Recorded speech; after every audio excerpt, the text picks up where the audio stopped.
Greetings, YouTube. Today I'm going to review one of the classic movies from the 80s, quite possibly the quintessential movie from the 80s.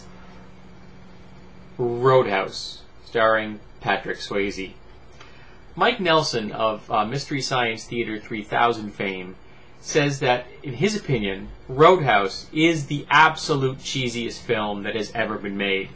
And I can't really dispute the man. He is correct. It is one of the all-time great, possibly greatest, cheese fests ever put on film. Roadhouse, at its core, is nothing more than a Western. You've got the bad guy, played by Ben Gazzara, who owns the town. It's his town. It's a small little podunk place in the middle of nowhere. It looks like it's got about 24 businesses in the entire place, one of which is the Roadhouse. Then you have the owner of the Roadhouse who wants things to be better. He's looking to improve his lot, go a little more upscale, so he needs a hired gun. So he goes out and he gets himself a hired gun. And that is the film. Everything else just kind of falls in place once you've got that going. You've got 1,000 westerns to base your film off. You don't have to do a whole lot. You know what's going to happen. Bad guy, good guy. Everything else kind of falls in place, man. You have a wonderful cast in this, and everybody is at their cheesiest best. You got Sam Elliott playing the older, more experienced bouncer, Wade Garrett. He's just so good. It's like he's ageless. It's like he did this role in '89, and now the last thing I think I saw him in was it Hulk or something? I can't remember what it was. But he looks like he hasn't aged. He looks just as good now as he did then. It's amazing. And you have a supporting cast of people that really put in their all. There are no half measures in this film. Nobody walked through the set. Nobody just read their lines off a cue card. Everybody tried. Even if this was their only role, or one of a handful of roles, they did an incredible job in this film. And it has some interesting characteristics to it. For example, there's a lot of male nudity. There really is. I just watched this recently, and there's a lot of beefcake in here, which I just didn't notice the 100 times I've seen it before. As far as I can tell, there's one black character in the entire film. He plays one of the bartenders after they remake the Double Deuce. I don't think there's anybody else in this that's black except for him. He's a character actor whose name escapes me at the moment, but he's gone on to do many other things. Of course, since it was about a bar in a small town and it was supposed to be a place of ill repute, there's a lot of not only drinking, but a lot of drug use. And I kind of expected that. You kind of can't get away from it. But what kind of surprised me, and maybe that's an artifact of the 90s, is there's a whole lot of people smoking tobacco in this film.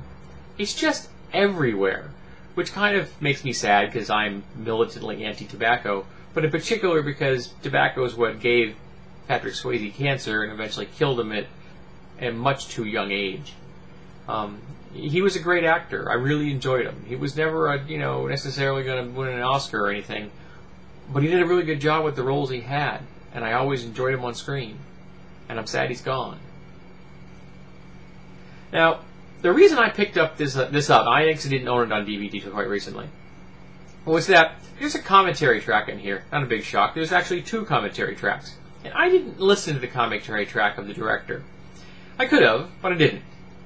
But the second commentary track is done by Kevin Smith and his producer, whose name escapes me at the moment. Scott something, I think. Now, Kevin Smith had nothing to do with this movie. At all. He was not associated with the film industry in the least when this film was made and then released to the world. And the fact that he got to do a commentary track just amazes me. And he got one because he talked about it quite extensively in a routine he once did. And the people who owned the property were like, hey, you want to do a commentary track? And he's like, sure, why not? And it was just incredibly funny to listen to this man talk about this film and how this film fits into the 90s and how it represents the 90s and all the horrible cheese-tastic elements about it, really from the point of view of a man who not only loves film, but he loves this film. And a man who's funny, and it had nothing to do with the movie. It was just like Bizarro World. It was thoroughly enjoyable. And so if you haven't had a chance to see Roadhouse with the Kevin Smith commentary, you really have to. It's worth it. And I'm glad it's in my collection. I have probably seen this film 100 times. Maybe more than any other film I've ever seen, because every time it came on HBO or Cinemax or wherever the heck it was on, I'd stop and I'd watch it, man, because it was just wonderfully tacky. The fight scenes were over the top. The characters were over the top. There was TNA all over the place. Beefcake everywhere. It was just a lot of fun. There's nothing deep in this. There's nothing that you're going to see a lot of subcontext, you know? There's, you turn it on, you walk in, you walk out of the room, you walk back in again, you haven't missed anything. You know the story.